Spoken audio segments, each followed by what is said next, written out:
والصلاة والسلام على سيد المرسلين أما بعد فأعوذ بالله من الشيطان الرجيم بسم اللہ الرحمن الرحیم۔ نبی کریم رؤوف الرحیم صلی اللہ تعالیٰ علیہ وسلم کا فرمان عالی شان ہے کہ کل بروز محشر اللہ تبارک و تعالیٰ حضرت آدم علیہ السلام کو بلند ٹیلے پر بٹھائے گا اور تو سبز رنگ کی چادریں حضرت آدم علیہ السلام کو پہنائے گا۔ حضرت آدم علیہ السلام اس میدان محشر میں بلند ٹیلے پر بیٹھ کر ہر اپنی اولاد میں سے اس شخص کو دیکھتے ہوں گے کہ جنت میں کون جا رہا ہے اور جہنم میں کون جا رہا ہے۔ آپ کو تو پتہ ہے کہ سب حضرت آدم علیہ السلام کی اولاد ہیں، تو سب کو اس طرح دیکھتے ہوں گے۔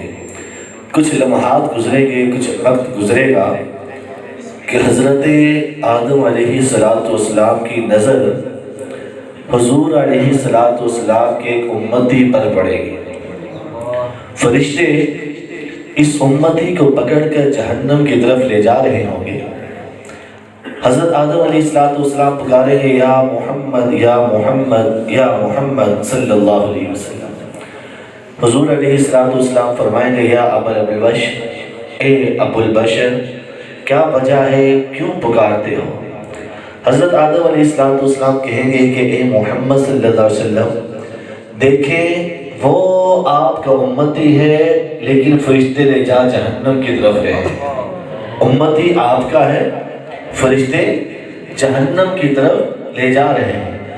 حضرت آدم علیہ السلام جب یہ بات کہیں گے تو نبی پاک صلی اللہ علیہ وسلم نے ارشاد فرمایا کہ میں دوڑتا ہوا فرشتوں کے پاس جاؤں گا اور جا کر کہوں گا کہ فرشتوں امتی میرا ہے، کہاں لے جا رہے ہیں؟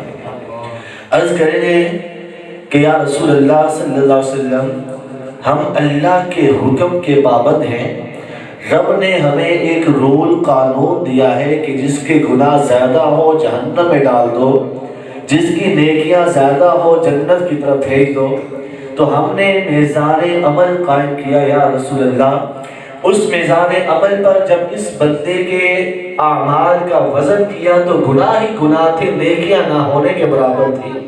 تو یا رسول اللہ صلی اللہ علیہ وسلم ہم نے اس بندے کو گناہوں کے زیادہ ہونے کی وجہ سے جہنم کی طرف لے جا رہے ہیں۔ میرے آقا علیہ السلام اپنے رب کو پکاریں گے، اپنے رب کی بارگاہ میں عرض کریں گے مولا کیا تو نے مجھ سے وعدہ نہیں کیا تھا کہ میں تمہاری امت کو بخش دوں گا؟ مولا میری یہ امتی ہے جہنم میں جا رہا ہے، مجھے اختیار عطا فرما، مقام محمود مقام شفاعت عطا فرما۔ اللہ تبارک و تعالی فرشتوں سے حکم فرمائے گا فرشتوں میرے محبوب جیسا کہتے ہیں ویسا کر، جیسے میرے محبوب کہتے ہیں ویسا کر۔ فرشتے عرض کرتے ہیں باری تعالیٰ ہم تیرے حکم کے پابند۔ میزان دوبارہ حضور فرماتے ہیں قائم کرو، دوبارہ میزان لگتا ہے۔ میرے آقا فرماتے ہیں میرے امتی کے اعمال کا دوبارہ وزن کرو، دوبارہ وزن کیا جاتا ہے۔ جب دوبارہ وزن ہوتا ہے وہی سلسلہ گناہ ہی گناہ، نیکیاں نہ ہونے کے برابر۔ میرے آقا علیہ السلام اپنی جیب مبارک سے ایک سفید کاغذ کا ٹکڑا نکالتے ہیں اور نیکیوں والے پلڑے میں رکھ دیتے ہیں، جس سے وہ نیکیوں والا پلڑا گناہوں والے پلڑے سے بہت زیادہ وزنی ہو جاتا ہے۔ روایت میں آتا ہے پہاڑوں کی مثل بن جاتا ہے۔ حضور فرماتے ہیں فرشتوں اب نیکیاں زیادہ ہے گناہ کم ہے، وزن نیکیوں کا زیادہ ہے اور گناہوں کا اب کم ہے، لہٰذا رول اور قانون کے مطابق اسے جنت میں لے جاؤ۔ وہ فرشتے جب جنت میں لے جانے لگیں گے تو وہ شخص حضور کے دامن اقدس سے لپٹ جائے گا، عرض کرے گا کہ یا رسول اللہ صلی اللہ تعالیٰ علیہ وسلم یہ سفید کاغذ کا ٹکڑا کیا تھا جو پہاڑ جیسی گناہوں سے بھی وزنی اور بھاری ہو گیا؟ میرے آقا صلی اللہ علیہ وسلم نے فرمایا اے میرے امتی یہ تیرا وہ درود ہے جو تو نے زندگی میں ایک دفعہ مجھ پر شوق اور محبت میں پڑھا تھا۔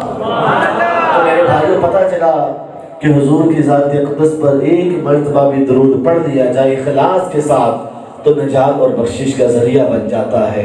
آپ حضرات بھی چند مرتبہ حضور علیہ السلام کی ذات اقدس پر درود و سلام پڑھ لیں۔ الصلاۃ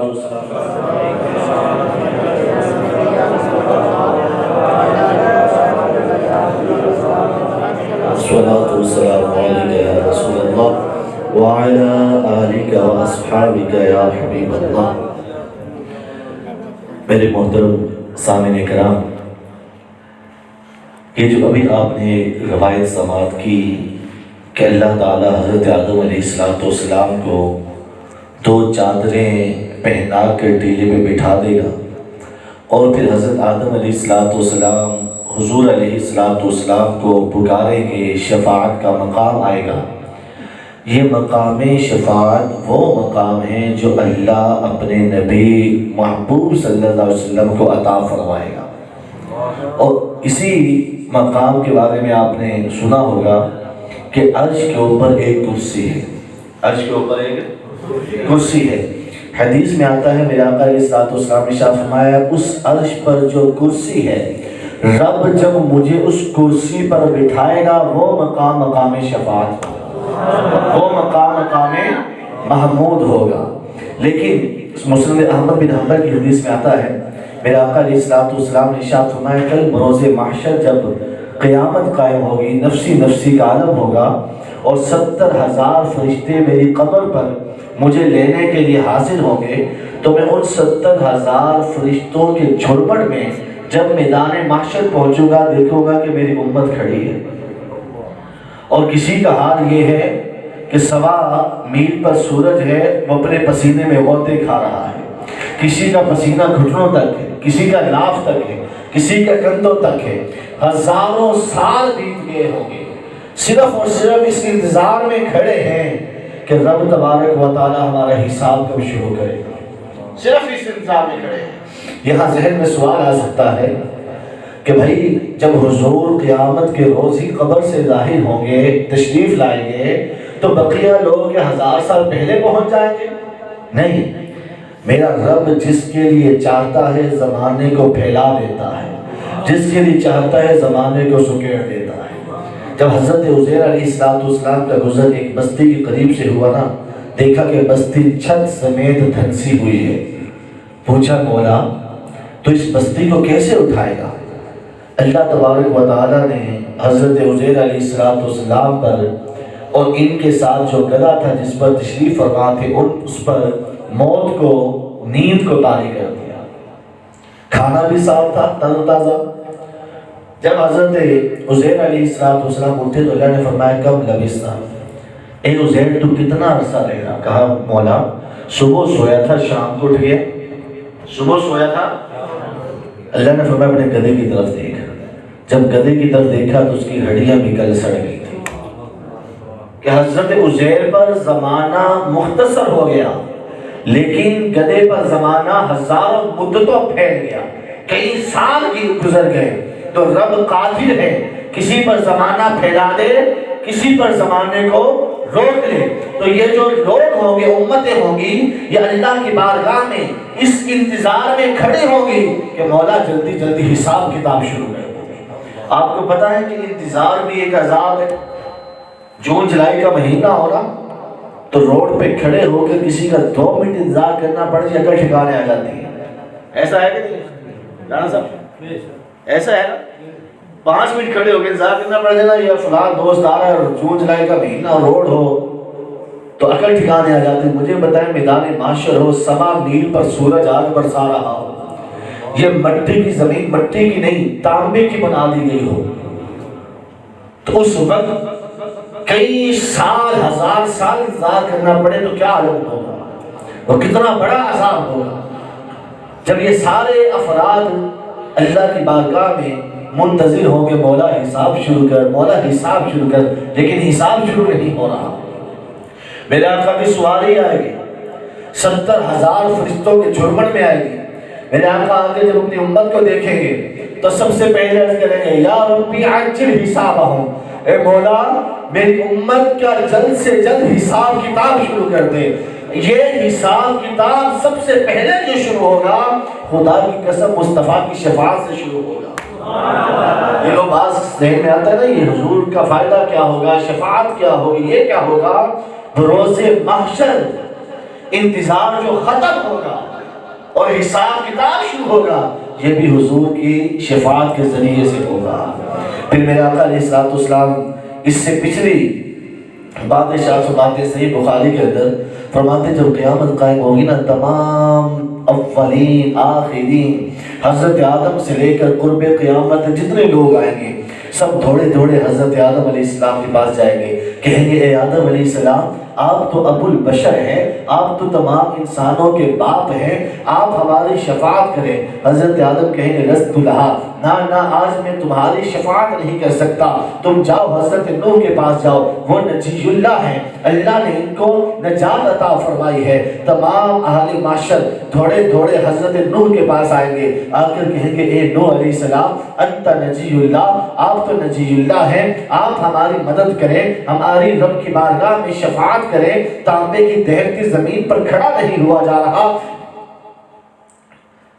یہ پیسے بہت نیکی کام کی ہے، جزاک اللہ، اللہ آپ کو جزاک خیر دے، لیکن یہ پیسے آپ نے مجھے دیے، میری طرف سے مسجد میں دے دینا، اسی مسجد میں دے دینا، اللہ آپ کو مدینہ دکھائے، لگتا ہے نئے آئے ہاں مہمان ہے، جزاک اللہ۔ تو بات عرض کر رہا تھا، تو لوگ تھوڑے تھوڑے حضرت نوح علیہ السلام کے پاس آئیں گے، حضرت نوح علیہ السلام سے کہیں گے انت نجی اللہ، نوح آپ تو نجی اللہ ہیں، ہماری شفاعت کریں۔ حضرت نوح کہیں گے نہ جاؤ، ابراہیم کے پاس جاؤ۔ تمام اہل معاشر حضرت ابراہیم علیہ السلام کے پاس آئے، آ کر کہیں گے ابراہیم علیہ السلام انت خلیل الرحمن، آپ تو رحمان کے خلیل ہیں، آپ ہماری شفاعت کریں۔ حضرت ابراہیم علیہ السلام کے لست لہا، میں تمہاری شفاعت نہیں کر سکتا، جاؤ تم موسیٰ کے پاس جاؤ۔ تمام اہل معاشر دوڑتا ہوا حضرت موسیٰ کے پاس آئے گا، آ کر کہے گا یا موسیٰ انت کلیم اللہ، اے موسیٰ آپ تو کلیم اللہ ہیں، جب چاہتے ہیں رب سے حلق کلام ہو جاتے ہیں، ذرا ہم کلام ہو، رب سے گفتگو کریں، رب کی بارگاہ میں ہماری سفارش پیش کریں۔ حضرت موسیٰ کہیں گے لست لہا، نہ آج میں تمہاری شفاعت نہیں کر سکتا، ہاں ایک رستہ ہے، ایک در ہے، جس در پہ کوئی جاتا ہے خالی واپس نہیں آتا، میں تمہیں اس در کا پتہ بتاتا ہوں۔ اہل معاشر پوچھیں گے بتاؤ اے موسیٰ کن کے در پہ جائیں؟ حضرت موسیٰ کہیں گے جاؤ تم ایسا کرو، محمد مصطفیٰ صلی اللہ علیہ وسلم کی بارگاہ میں حاضر ہو جاؤ، وہ ایسا در ہے جو ان کے در پہ جاتا ہے کبھی واپس نہیں آتا۔ تمام میدان محشر والے اولین آخرین حضور علیہ السلام کی بارگاہ میں حاضر ہوں گے۔ میرے آقا جب ان کو آتا دیکھیں گے تو فرمائیں گے انا لہا، جلدی آؤ میں تمہاری شفاعت کا منتظر ہوں، جلدی آؤ میں تمہاری شفاعت کا منتظر ہوں۔ میرے رضا کہتے ہیں، اعلیٰ حضرت کہتے ہیں، کہیں گے اور نبی اذهبوا الی غیری، کہیں گے اور نبی اذهبوا الی غیری، میرے نبی کی زبان پر انا لہا ہو۔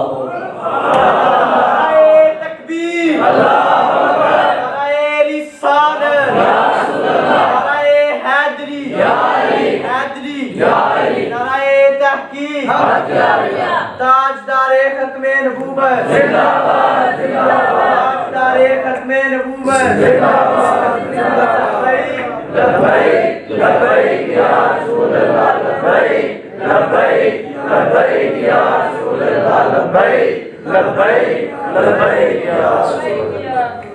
اچھا یہاں پر جب تمام اولین آخرین حضور کی بارگاہ میں حاضر ہوں گے، ذہن میں سوال آتا ہے، کہ یار جب آخر میں آنا ہی حضور کے پاس تھا، آخر میں آنا ہی تمام انبیاء نے بھیجنا ہی حضور کے پاس تھا، اور حضور نے دنیا میں یہ فرما دیا تھا کہ میرے پاس آئیں گے، فرما دیا نا ہم نے سنیا دنیا میں، تو یہ تمام کے تمام لوگ شروع میں ہی حضور کے پاس آ جاتے، تمام کے تمام لوگ شروع میں ہی بولیے حضور کے پاس آ جاتے۔ کیوں حضرت آدم کے پاس جب پتا تھا کام نہیں ہونا؟ کیوں حضرت نوح کے پاس گئے؟ کیوں حضرت عیسیٰ کے پاس گئے؟ کیوں حضرت موسیٰ کے پاس گئے؟ جب پتا تھا کہ کام وہاں نہیں ہونا، آنا حضور کے پاس ہی گئے۔ تو میرے بھائیو، محدثین کرام فرماتے ہیں کہ دراصل میدان محشر جب واقع ہوگا نا، اس کی ہیبت کو دیکھ کر اللہ ان کے ذہنوں سے یہ بات نکال دے گا، اللہ ان کے ذہنوں سے یہ بات، یہ یادداشت نکال دے گا، ہونا کام حضور کے پاس سے، یہ یادداشت نکال دے گا۔ وجہ یہ ہے کہ اگر ڈائریکٹ یہ حضور کے پاس آ جاتے، میرے مصطفیٰ شفاعت ان کی کر دیتے، تو ہو سکتا تھا کچھ لوگ وہاں کہتے کہ یار فلاں نبی کا رتبہ اس سے بڑا ہے، فلاں نبی کا رتبہ فلاں بڑا ہے، اس کا اس سے بڑا ہے، تو لہٰذا ان کے پاس گھیر نہیں، اگر چاہتے کام ہو جاتا۔ اللہ نے دکھانا تھا تمام کے تمام انبیاء میرے مصطفیٰ کے محتاج ہیں۔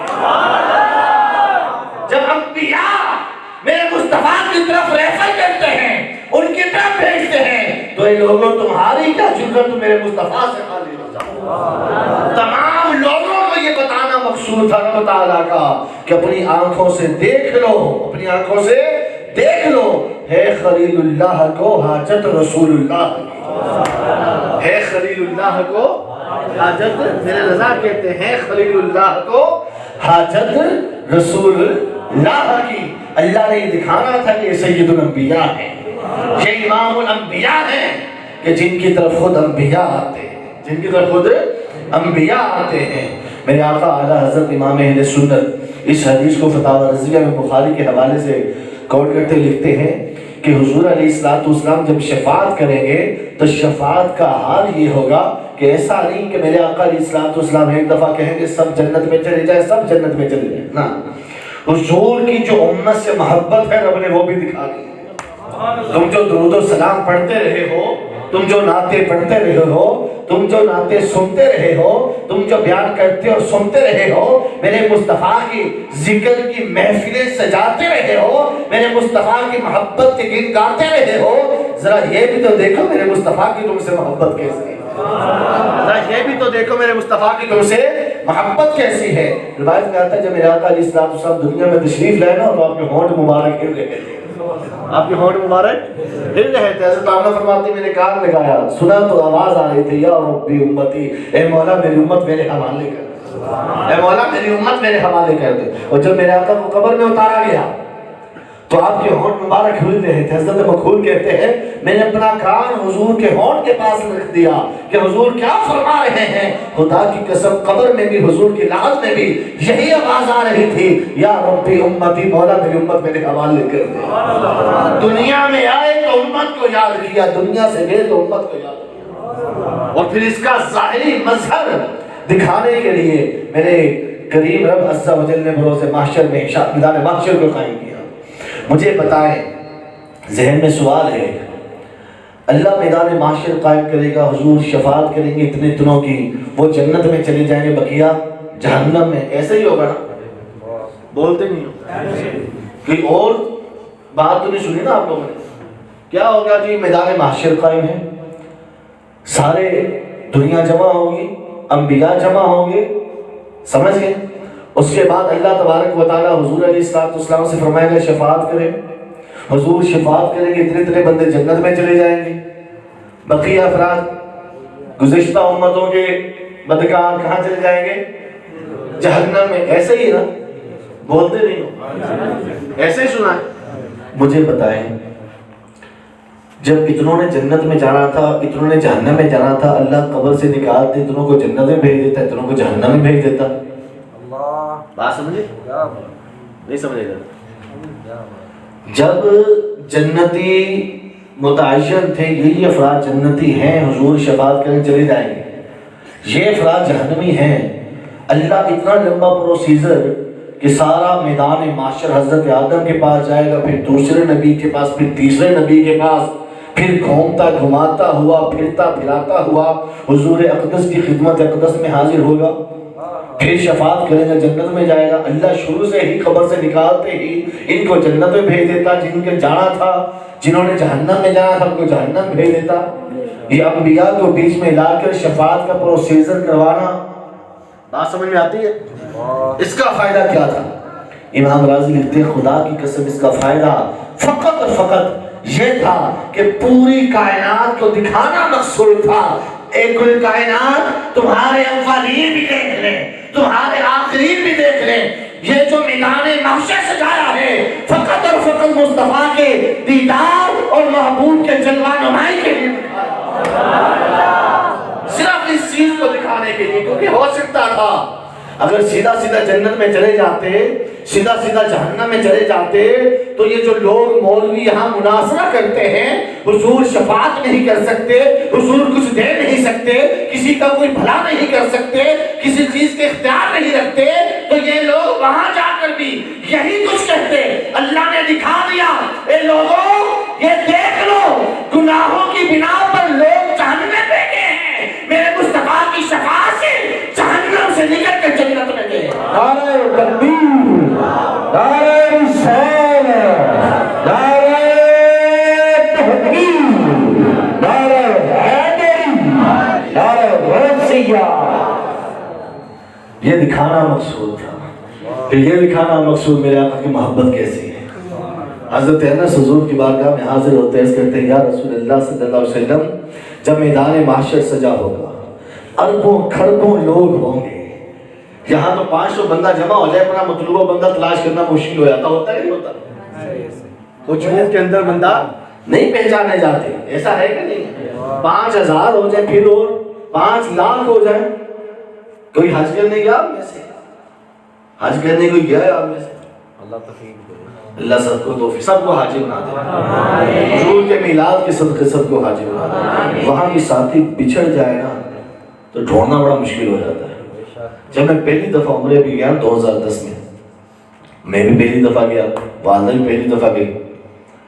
اب جب وہاں مکے پہنچے، ہوٹل میں سامان رکھا، جو زندگی میں پہلی دفعہ گیا ہوں، مجھے بتا اس کے جذبات کیسے ہوں گے کہ یار رب کے گھر کو دیکھنا ہے۔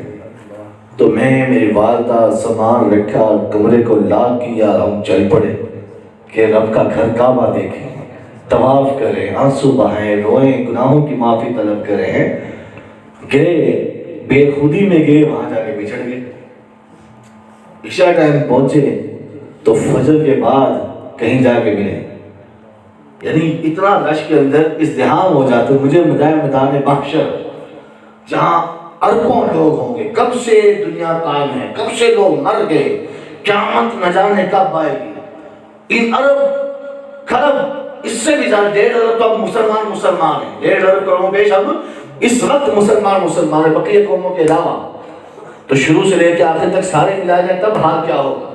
حضرت انس کہتے ہیں یا رسول اللہ، جب قیامت قائم ہوگی، کھربوں لوگ ہو گئے، ہم آپ کی کہاں تلاش کریں، کہاں تلاش کریں؟ میرے آقا نے فرمایا انس مجھے حوض کوثر پہ تلاش کر لینا، حوض کوثر پر میں اپنے امتیوں کو چھلکتے جام اپنے ہاتھوں سے پلا رہا ہوں گا۔ میرے آقا نے اس کی بارگاہ میں پھر حضرت انس نے عرض کیا رسول اللہ اگر حوض کوثر پر آپ کو نہ دیکھ سکیں، نہ نظر آئیں، پھر کہاں تلاش کرے؟ میرے آقا نے فرمایا پھر مجھے میزان عمل کے پاس دیکھ لینا، میرے وہ امتی جو گناہگار ہوں گے، جن کے گناہ زیادہ ہوں گے، ان کی شفاعت کر کر کے، گناہ کم کروا کے، نیکیاں زیادہ کروا کے انہیں جنت کی طرف روانہ کر رہا ہوگا۔ عرض کیا رسول اللہ اگر آپ حوض کوثر پر بھی نہ ملے، میزان عمل پر بھی نہ ملے، پھر کہاں تلاش کرے؟ میرے آقا نے فرمایا پھر پرسیرات پر دیکھ لینا، وہ پرسیرات میرے آقا نے فرمایا جو بال سے زیادہ باریک ہوگا، تلوار کی دھار سے تیز تر ہوگا، اندھیرے میں ڈوبا ہوا ہوگا، جو بندہ قدم رکھے گا کٹ کر جہنم میں گر جائے گا۔ میرے آقا نے فرمایا اے انس مجھے پل صراط کے قریب دیکھ لینا، پل صراط کے قریب کھڑا ہو کر اپنی امت کی شفاعت کروا رہا ہوگا، اپنی امت کی بخشش کروا رہا ہوگا۔ یا ربی سلم، یا ربی سلم، اے میرے رب میری امت کو سلامتی سے گزار، اے میرے رب میری امت کو سلامتی سے گزار۔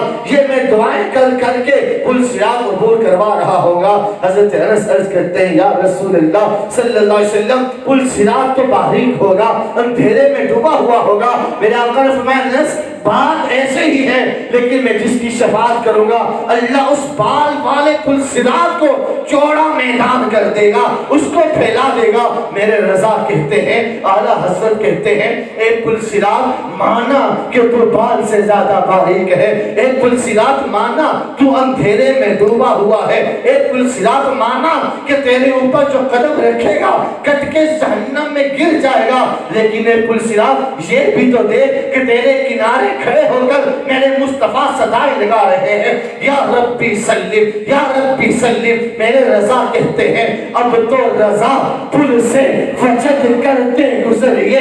جب انسان وجد کرتا ہے تو ہوش نہیں ہوتی، ایک قدم دائیں جانب ہے، دوسرا قدم بائیں جانب ہے، کبھی دائیں جانب لڑ کھڑا رہا ہے، کبھی بائیں جانب گر رہا ہے، ہوش نہیں ہوتی۔ جب وجد میں آتا ہے اب پل بھال سے باریک ہے، بندے کو امتی کو وجد آیا ہوا ہے۔ میرے رضا کہتے ہیں اب تو رضا پل سے وجد کرتے گزریے کہ ہے رب سلم صدائے محمد۔ عشق محبت، عشق محبت، عشق محبت، عشق محبت، زور لگا لے زور لگا، عشق محبت، عشق محبت، اعلیٰ حضرت، اعلیٰ حضرت۔ تو میرے آقا علیہ الصلوۃ والسلام کبھی پل صراط پر جائیں گے، کبھی حوض کوثر پر جائیں گے، کبھی میزان عمل پر جائیں گے، فقط اس لیے کہ میرا امتی پریشان نہ ہو، میرا امتی پریشان ہو۔ اعلیٰ حضرت فرماتے ہیں جس طرح ماں کا بچہ گم ہو جاتا ہے نا، ماں کا گم ہو جائے، وہ کیسے محلوں میں گلیوں میں ڈھونڈتی پھرتی ہے، دروازے کھول کھول کے محلے والوں کے دیکھتی، میرا بچہ تو نہیں آیا، میرا لال تو نہیں آیا، میرا بیٹا تو نہیں آیا۔ کہتے کہ یہی حال حضور کا ہوگا، اپنی امت کو تلاش کرتے پھریں گے، امتی گناہگار امتیوں کو دیکھیں گے، ڈھونڈیں گے، پھر جو جو ملتا جائے گا میرے آقا اس کی شفاعت کرتے جائیں گے، اس کی شفاعت کرتے جائیں گے۔ صحیح بخاری میں آتا ہے میرے آقا علیہ الصلوۃ والسلام ارشاد فرماتے ہیں میں سجدے میں گر جاؤں گا، اور جب سجدے میں جاؤں گا ایسی رب کی حمد کروں گا، ایسی رب کی ثنا کروں گا، ایسی رب کی تعریفیں کروں گا مجھ سے پہلے اور میرے بعد کبھی نہ کسی نے کی ہوگی نہ کوئی کر سکے گا۔ اللہ فرمائے گا یا محمد ارفع راسک، اے محمد ذرا سر تو اٹھاؤ، فرفع راسہ، حضور اپنا سر اٹھائیں گے۔ اللہ فرمائے گا یا محمد سل تعطا، آج سوال کرو دیا جائے گا، وسل تعطا واشفع تشفع، جس کی شفاعت کرو گے اس کی شفاعت قبول کی جائے گی۔ میرے آقا نے فرمایا کہ میں کہوں گا عرض کروں گا مولا میری امت میرے حوالے کر، میری امت میرے حوالے کر۔ اللہ فرمائے گا محبوب جہنم کی طرف چلے جاؤ۔ جس مومن کے دل میں 1 دینار کے برابر 5 روپے کے ٹھپے کے سائز کے برابر ایمان دیکھتے ہو جہنم سے نکال کے جنت چھوڑ دو۔ میرا آقا فرماتے ہیں میں جہنم کے کنارے پہ جاؤں گا، جا کر اپنے امتیوں کو دیکھوں گا جس کے دل میں 1 دینار کے برابر بھی نیکی ہوگی، جہنم سے نکالوں گا جنت میں چھوڑ آؤں گا، پھر سجدے میں چلا جاؤں گا۔ اللہ فرمائے گا محبوب سر اٹھاؤ، سل تعطا واشفع تشفع، جو مانگو گے دیا جائے گا، جس کی شفاعت کرو گے قبول کی جائے گی۔ بتاؤ کیا چاہیے؟ حضور فرماتے ہیں میں اس کروں گا مولا میری ابھی بھی امت جہنم میں باقی ہے۔ رب فرمائے گا محبوب جہنم کے کنارے چلے جاؤ، جس کے دل میں آدھے دینار کے برابر ایمان دیکھتے ہو جہنم سے نکالو جنت میں چھوڑاؤ۔ میں جاؤں گا جس کے دل میں آدھے دینار کے برابر ایمان ہوگا اسے جہنم سے نکال کر جنت چھوڑاؤں گا، پھر سجدے میں آ جاؤں گا، پھر کہوں گا رب کی تعریف کروں گا، حمد و ثنا بیان کروں گا۔ اللہ فرمائے گا اے محبوب پھر سر اٹھاؤ، میں سر اٹھاؤں گا۔ اللہ فرمائے گا سل تعطا، سوال کرو پورا کیا جائے گا، واشفع تشفع، جس کی شفاعت کرو گے قبول کی جائے گی۔ میں عرض کروں گا یا ربی امتی، مولا میری امت جہنم میں باقی ہے۔ اللہ فرمائے گا اے محبوب جہنم کے کنارے پہ چلے جاؤ، جس کے دل میں چھوٹے سے چھوٹا ذرہ، اس سے بھی چھوٹا ذرہ، پھر اس سے بھی چھوٹا ذرہ ایمان دیکھو، اسے جہنم سے نکال کے جنت میں چھوڑا۔ ذرہ دیکھا جب ریت کا ذرہ دیکھا، ریت کا ذرہ اس کا کتنا بڑا سائز ہوتا ہے۔ اللہ تعالیٰ نے بخاری کی حدیث اس حدیث شفا کے 3 دفعہ فرمایا ذرہ، پھر اس سے بھی چھوٹا ذرہ، پھر اس سے بھی چھوٹا ذرہ، پھر اس سے بھی چھوٹا ذرہ، جس کے دل میں ایمان کا ہو میرے محبوب جہنم سے نکالو چھوڑا۔ مجھے بتائیں کہ لا الہ الا اللہ محمد رسول اللہ پڑھنے کے اتنا بھی ثواب نہیں ہے؟ اتنا بھی نہیں ہے؟ یہ حضور ہماری شفاعت کریں گے. میرے آقا علیہ الصلوۃ والسلام نے شاہ فرمایا، حضور کی محبت دیکھیے، حضور نے فرمایا کہ اللہ تعالیٰ میدان محشر میں سونے کے ممبر لگا دے گا. کس کے ممبر لگا دے گا؟ اور انبیاء کو حکم دے گا، اے انبیاء آؤ ان ممبروں پر بیٹھ جاؤ. حضور نے فرمایا یجلسون علیہم، ہر نبی اپنے اپنے سونے کے ممبر پر آ کے بیٹھ جائے گا، لیکن خود فرماتے لا اجلس علیہ، میں اپنے سونے کے ممبر پر نہیں بیٹھوں گا. لا اجلس علیہ، میں اپنے ممبر پر نہیں بیٹھوں گا. صحابہ جب پوچھتے یا رسول اللہ آپ کیوں نہیں بیٹھیں گے؟ میرے آقا نے فرمایا میں اس لیے نہیں بیٹھوں گا کہیں ایسا نہ ہو کہ میری امت جہنم میں چلے جائے اور میں جنت میں چلا جاؤں، میری امت بے سہارا رہ جائے، تنہا رہ جائے، اس وجہ سے نہیں بیٹھوں گا. حضور وہاں بیٹھنے کے بجائے امت کی طرف چل پڑے گے. پھر کبھی حوض کوثر پہ جائیں گے، کبھی پل صراط پہ جائیں گے، کبھی میزان عمل پر جائیں گے.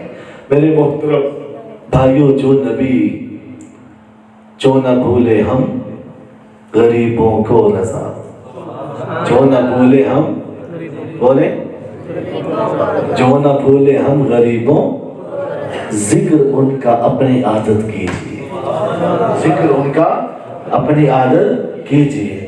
تو کثرت کے ساتھ درود و سلام پڑھا کریں، کثرت کے ساتھ پڑھا کریں. ایک تسبیح رکھ لیں اپنے پاس، تسبیح ہاتھ میں ہوگی نا بندے کو یاد رہتا ہے. تسبیح مشکل ہے تو کاؤنٹر سا ملتا ہے انگلی پہ چڑھانے والا، وہ انگلی پہ چڑھا کے رکھے، وہ ہوگا فوراً یاد آ جائے گا یار درود پاک پڑھنا ہے. بندہ پھر ٹک ٹک ٹک ٹک وہ دباتا رہتا ہے اس کو، وہ درود پاک پڑھتا رہتا ہے، درود پاک پڑھتا رہتا ہے. میرے آقا علیہ الصلوۃ والسلام نے درود پاک کے بارے میں فرمایا کہ جو ایک دفعہ پڑھتا ہے اللہ 10 رحمتیں فرماتا ہے. حضور نے فرمایا اگر تم چاہتے ہو نا بروز محشر تمہاری شفاعت کرو تو پھر کثرت کے ساتھ مجھ پہ درود پڑھا کرو. کون کون نہیں چاہتا شفاعت؟ سب چاہتے ہیں نا. تو کثرت کے ساتھ درود پاک پڑھا کرو، اٹھتے بیٹھتے چلتے پھرتے وہ کاؤنٹر انگلی کے اوپر لپیٹ گئے. خدا کی قسم یہ دنیا فنا ہو جانے. دیکھیں نا ہمارے بھائی کہاں گئے، ہمارے آباء و اجداد کہاں گئے، ہمارے دوست احباب کہاں گئے؟ چلے گئے نا قبروں میں، چلے گئے نا. تو جانا تو ہم نے بھی ہے، جانا تو ہم نے بھی ہے. لیکن جب ہم وہاں جائیں اور قبر کے اندر حضور کا دیدار ہو تو حضور دیکھتے کہ یار یہ وہ بندہ تھا کہ جس کا روزانہ 1000 2000 3000 میرے بارگاہ میں سلام پیش ہوتا تھا. مجھے بتائیں یہ ہو تو پھر خدا کی قسم قبر میں جانے کا مزہ نہ آ جائے. میرے آقا نے فرمایا جب تم مجھ پر درود اور سلام بھیجتے نا، وہ فرشتے میری قبر پر کھڑے ہیں، تمہارا درود تمہارے ناموں کے ساتھ تمہارے باپ دادا کے ناموں کے ساتھ مجھ تک پہنچاتے ہیں. پھر فرمایا کہ جمعرات شب جمعہ اور جمعہ میں خود ڈائریکٹ دنیا کے جس کونے پر تم کھڑے ہو میں خود سنتا ہوں، تمہارے سلام کا جواب بھی دیتا ہوں. مجھے بتائیں ہم کہیں السلام علیکم یا رسول اللہ، یا رسول اللہ آپ کی بارگاہ میں سلام ہو. مجھے بتائیں جب پلٹ کر حضور فرمائے السلام علیکم یا امتی، اے امتی تجھ پر بھی سلامتی ہو.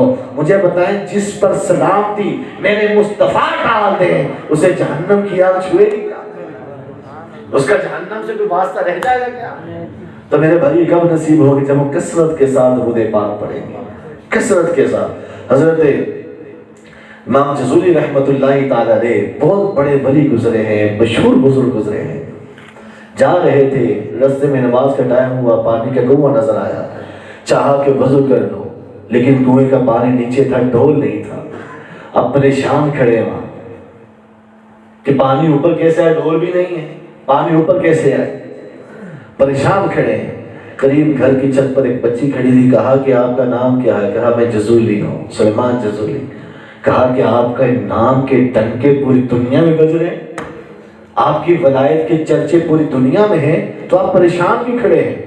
کہا بیٹی کہ پانی گہرا ہے، نکالنے والی چیز نہیں. کہا سبحان اللہ، ولایت کے چرچے ہیں اور پانی نہیں نکالا جا رہا، ولایت کے چرچے اور پانی نہیں نکالا جا رہا.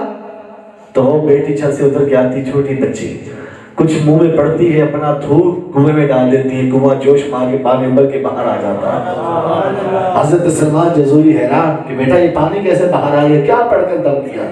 کہا کہ میں نے اپنے نبی کی ذات پر درود پاک پڑھ کے پانی میں تھوک ڈالا ہے، درود کی برکت سے رب نے پانی باہر نکال دیا۔ تو امام سلیمان جزولی اتنے متاثر ہوئے، انہوں نے پوری ایک کتاب لکھ دی درود پاک کی فضیلت کے اوپر، دلائل الخیرات۔ نام سنا ہے نا؟ کیا نام اس کا؟ دلائل الخیرات۔ خدا کی قسم پاک و ہند میں، عرب و عجم میں اتنی مشہور ہوئی، جو بندہ اس کتاب کو وظیفہ بنا لیتا ہے رب اس کو ولایت کا درجہ نصیب فرما دیتا ہے۔ یہ مارکیٹ سے مل جاتی ہے دلائل الخیرات، اس میں منزلیں ہیں، سباق ہیں، وہ بڑے ہیں، عادت بنا لیں اس کو پڑھنے کی صبح و شام، یا کوئی آدھا گھنٹہ 15 منٹ مختص کر لیں، بس اسے پڑھا رکھ دیا، پڑھا رکھ دیا، تو آپ دیکھیں گے اس کتاب کی برکتیں کتنی نصیب ہوں۔ تو نیت کریں ہم کہ انشاءاللہ ہم روزانہ کم سے کم 1000 درود پڑھیں گے، ہاتھ کھڑے کر کے پکے ارادے سے۔ ہم چاہتے نا حضور شفاعت کریں، چاہتے نا، تو روزانہ کم سے کم اتنا درود پاک پڑھنا ہے، 1000 مرتبہ درود پاک پڑھنا ہے۔ اور انشاءاللہ حضور ہماری جو حضور کی آنکھوں کی ٹھنڈک کیا ہے؟ نماز ہے۔ کیا ہے ٹھنڈک؟ تو نماز بھی 5 وقت پڑھے بھی پڑھیں گے انشاءاللہ۔ ہاتھ کھڑے کر کے اس کا اظہار کریں کہ انشاءاللہ عز و جل ہم 5 نمازیں باجماعت ادا کیا کریں۔ کتنی نمازیں؟ 5 نمازیں انشاءاللہ عز و جل ہم باجماعت ادا کریں گے۔ اور یہ محفل جو آج منعقد ہوئی، کم و بیش مہینہ پہلے رضوان بھائی میرے دفتر تشریف لائے تھے فیصل آباد، تو انہوں نے ٹائم لیا تھا گھر میں محفل کروانے کا، ہم چند افراد ہوں گے تو پھر میں اسی سلسلے میں حاضر ہوا، لیکن پھر انہوں نے مسجد کے اندر اہتمام کر لیا۔ میرا کریم رب رضوان بھائی کا یہ اہتمام کرنا قبول فرمائے اور ان کی پریشانیوں کو دور فرمائے۔ جس چیز کے یہ طلبگار ہے اولاد نرینہ صالحہ، میرا رب ان کو عطا فرمائے، اس محفل کی برکت نصیب فرمائے۔ یہ الحمدللہ عز و جل دعوت اسلامی کے ایک شعبہ مدنی عطیات کے اندر کام کرتے ہیں، اور یہ لوگوں سے اپیل کرتے ہیں، درخواست کرتے ہیں کہ تم اپنا مال اپنے رب کی بارگاہ میں دو۔ اس وقت دعوت اسلامی پوری دنیا کی اسلام کی سب سے بڑی تحریک ہے، پوری دنیا کے اندر اسلام کی 200 سے زائد ملکوں میں اس کا نیٹ ورک قائم ہے، بڑے بڑے ملکوں میں بڑے بڑے مراکز اس کے قائم ہیں۔ کم و بیش 7.25 لاکھ طالب علم، کتنے؟ اونچی بات سے 7.25 لاکھ طالب علم دعوت اسلامی کے مدرسوں کے اندر قرآن قال اللہ قال رسول اللہ پڑھ رہے ہیں۔ آواز نہیں، خوشی نہیں لگ رہا؟ اور اس سال جو آپ نے میرے فیس بک پیج پہ دیکھا ہوگا دستار بندی ہو رہی ہے، اس سال جو علماء دعوت اسلامی کے مدرسے سے فارغ ہوئے، عالم 8 سال کا کورس کر لیے جنہوں نے، وہ 1300 سے زیادہ تھے۔ اور جو عالمات ہوئی ہزاروں کی تعداد، وہ جدا گانا تھی، جو حفاظ ہزاروں حافظ بنے اس سال، وہ جدا گانا ہے۔ یعنی 7.25 لاکھ بچے قرآن و حدیث پڑھ رہے ہیں، یہ کوئی معمولی بات ہے؟ بتائیں۔ پھر مدنی چینل آپ اپنے گھروں میں دیکھتے اردو میں، بنگلہ دیش کے اندر مدنی چینل کی ٹرانسمیشن بنگلہ زبان میں ہو رہی ہے، افریقہ کے اندر افریقن زبان میں ہو رہی ہے، امریکہ کے اندر، یورپ کے اندر انگلش زبان کے اندر 24 گھنٹے مدنی چینل چل رہا ہے۔ اس کے اخراجات جدا ہیں۔ ابھی الحمدللہ عز و جل سیلاب زدہ کا کتنا بڑا سیلاب کا سلسلہ آیا، دعوت اسلامی نے 1 ارب 2 کروڑ کتنا سیلاب زدگان کی مدد میں صرف کیا۔ کتنا مال صرف کیا بولے؟ 1 ارب سے زائد۔ کچے جن کے مکان تھے ان کو دعوت اسلامی مکانات بنا کے دے دیے، خیمے بنا کے دے رہی ہے، اور طرح طرح کے نہ جانے کیا کیا شعبہ جات ہیں، ان میں دعوت اسلامی کام کر رہی ہے۔ آپ اپنے بچوں کو دعوت اسلامی اچھا آپ چاہتے ہیں کہ یار میرا بچہ صرف حافظ نہ بنے، صرف عالم نہ بنے، ساتھ ڈاکٹر بھی بنے، ساتھ انجینئر بھی بنے۔ اب دعوت اسلامی نے اسکول سسٹم لانچ کیا ہے، جس میں آپ کے بچے کو عالم دین بھی بنایا جاتا ہے، حافظ قرآن بنایا جاتا ہے، او لیول اے لیول، یعنی جو ٹاپ کلاس کی ہمارا انگلش سسٹم ہے نا، وہ تعلیم دعوت اسلامی اپنے اسکولوں کے اندر دے رہی ہے۔ اور فیصل آباد میں دعوت اسلامی نے کالج بھی شروع کر لیا ہے، اور اسلام آباد کے اندر دعوت اسلامی نے کئی مربع زمین لے کر یونیورسٹی کی تعمیر کا شروع کر دیا ہے، جہاں پر انجینئر ڈاکٹر بھی بنیں گے، پلس وہ عالم دین بھی ہوں گے۔ یعنی یہ معاشرہ جو دعوت اسلامی دے رہی ہے، دعوت اسلامی جو ہمیں جدید تعلیم کے ساتھ ساتھ ہمیں قرآن و سنت کی تعلیم بھی دے رہی ہے. اب ایسا نہیں ہوگا کہ ڈاکٹر ہو، سے نماز کا پتہ نہ ہو، دین کا پتہ نہ ہو، دین پہ حملے کرنے والا ہو. لیکن اب ایسا ہوگا کہ ڈاکٹر بھی ہوگا، بہترین عالم دین بھی ہوگا. تو آپ خود بھی پڑھیں، کم سے کم اپنے بچوں کو داخل کروانا دعوت اسلامی کے مدرسوں میں. کروائیں گے نا انشاءاللہ. آپ بچے بیٹھے ہوئے، آپ ذہن بنائیں. میرے بھائی یہ جو ہمارے ذہن میں ہوتا ہے نا کہ یار یہ مولوی بن جائے گا، یہ بن جائیں گے. دیکھو ہم مولوی بنے، ہم کرسی پہ بیٹھے، ہم لوگ نیچے بیٹھے. رب کی شان ہے، غرور نہیں ہے. میرے سیدھی سی بات ہے، جو رب کا ہو جاتا ہے نا، رب اس کو عطا ہی کرتا ہے. ایسا ہے کہ نہیں ہوتا ہے؟ میرا رب کریم ہے یا نہیں ہے کہ نہیں؟ اگر میں نہ جاتا، بلکہ میں کہاں گیا ہوں، میرا رب بھی مجھے لے کر گیا ہے نا. نہ جاتا، نہ مفتی صاحب ہوتا، نہ لینا ہوتا، نہ دینا ہوتا. یہی میں کتے خالی کر رہا ہوتا. سیدھی سی بات ہے، آپس میں بیٹھے ہوئے ہیں. یہ میرے رب کی عطا ہے نا. تو میرے بھائی آپ لوگ نہیں چاہتے یار آپ کے بچے بھی پڑھیں. اچھا صرف عزت نہیں ہے. میرے آقا نے فرمایا قیامت کا جس دن ہوگا نا، حضور شفاعت کریں گے. بولے حضور کے بعد پتہ کون شفاعت کرے گا؟ پتہ ہے؟ میرے آقا سے پوچھو. میرے آقا نے فرمایا جب قیامت قائم ہوگی نا، شفاعت میں کر لوں گا. جہنم میں چلے جائے گا، جنت میں. اللہ علماء کو روک لے گا، علماء تم رک جاؤ. کیوں مولا، ہم نے ساری زندگی تیری قرآن و حدیث کی خدمت کی ہے، اب جنت میں نہ جائیں. اللہ فرمائے گا رک جاؤ. جب سارے اپنی اپنی جگہ چلے جائیں گے، اللہ فرمائے گا علماء جاؤ جہنم کی طرف جاؤ. جس سے محبت کرتے ہو، جو تم سے محبت کرتا تھا، جس کی تم چاہتے ہو، تم جہنم سے نکال کے جنت میں لے. یہ حدیث ہے بات. میرے آقا علیہ الصلوۃ والسلام نے فرمایا 4 کام میں سے ہو سکے تو 4 کام کرو بس. یہ حدیث صحیح حدیث ہے بات ہے. ہو سکے کتنے کام کرو؟ اونچی بات سے اتنے کام کرو، ہو سکے. حضور نے فرمایا 5واں نہ کرنا ورنہ تباہ ہو جاؤ گے. 5واں نہ کرنا ورنہ، بولے اونچی بات سے. جب پوچھا نا صحابہ نے یا رسول اللہ وہ 4 کام کون سے کریں، میرے آقا نے فرمایا ہو سکے تو سب سے پہلا، ہو سکے تو عالم دین بن جاؤ. کیا فرمایا؟ ہو سکے تو اونچی بات سے. اگر تم عالم دین نہیں بن سکے، میرے آقا نے فرمایا تو طالب علم دین بن جاؤ. کیا فرمایا؟ طالب علم دین. اب طالب آپ کہہ کہ میں جاب کر رہا ہوں، میں تعلیم پڑھ رہا ہوں، میں کیسے بنوں؟ دعوت اسلامی نے آن لائن جامعات شروع کر دیا. آپ رات کو نیٹ پہ بیٹھ کے آن لائن طالب علم بن جائیں. رات کی دعوت اسلامی کی ویب سائٹ پہ جائیں، دعوت اسلامی ویب سائٹ، وہاں پر آپ کو ساری تفصیل مل جائے گی. رات کو کلاسیں آن لائن ہو رہی ہیں. ہم رات کو آن لائن ٹی وی ڈرامے بھی تو دیکھتے ہیں نا، یوٹیوب فیس بک پہ ٹائم بھی تو ضائع کرتے ہیں نا. 2 گھنٹے کا عالم کورس ہو رہا ہے. یہ 2 گھنٹے کلاس ہے، 8 سال کا عالم کورس. آپ اپنے گھر میں دن میں آپ کام کریں، کھیتی باڑی کریں، اسکول پڑھیں، رات کو نیٹ آن کیا، 2 گھنٹے کی کلاس لے لی، 8 سال یوں پڑھ لیں، آپ عالم دین بن جائیں گے. کریں گے نا انشاءاللہ. یہ کام تو آپ میں سے کہیں مجھے سمجھدار، سارے سمجھدار ہیں، کچھ دن میں مصروفیت والے نظر آ رہے ہیں تو وہ رات کو اس انداز سے پڑھ سکتے ہیں. پھر تیسرا کام دیکھیں. میرے آقا علیہ الصلوۃ والسلام نے ارشاد فرمایا، تیسرا کام میرے آقا علیہ الصلوۃ والسلام نے ارشاد فرمایا، تیسرا کام یہ ہے کہ تیسرا کام کیا ہے کہ تم علماء کی صحبت میں بیٹھنے والے بن جاؤ. کن کی صحبت میں؟ فرمایا چوتھا کام اگر صحبت میں بھی نہ بیٹھ سکو تو کم سے کم ان علماء سے محبت کرنے والے بن جاؤ.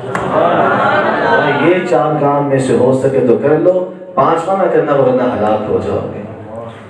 تو میرے بھائیوں کوشش کریں کہ 5 وقت کی نمازیں با جماعت پڑھیں. کوشش کریں کہ اپنا درود پاک کثرت کے ساتھ پڑھیں. کوشش کریں کہ طالب علم دین بن جائیں، قرآن و سنت کی تعلیم لیں، اپنے مسجد کے امام سے منسلک ہو جائیں، ان سے قرآن و سنت کی تعلیم لیں. اور جو میں نے آپ کو بتایا ہے انٹرنیٹ کے ذریعے، اس کے ذریعے قرآن و سنت کی تعلیم لیں. تو یہ مدنی غلے چھوٹے رکھے ہوئے ہیں. تو جو میں نے بتایا کہ اتنا بڑا سیٹ اپ ہے، تو اتنا بڑا سیٹ اپ آپ لوگوں کے چندے سے چلتا ہے. کیسے چلتا ہے؟ آپ لوگوں کے چندے سے چلتا ہے. ظاہر اتنا بڑا کام ہے، پیسے کے بغیر کیسا ہوگا؟ تو رضوان بھائی ہیں، یہ اپنا صدقہ باکس اپنے گھر میں رکھ لیں. ایک صبح اٹھیں، شام اٹھیں، گھر سے کسی سفر پہ جائیں، 5 روپے 10 روپے ڈال دیں. میرے آقا نے فرمایا کہ جو صدقہ ہے نا، یہ بلاؤں کو ڈال دیتا ہے، رستہ محفوظ ہو جاتا ہے.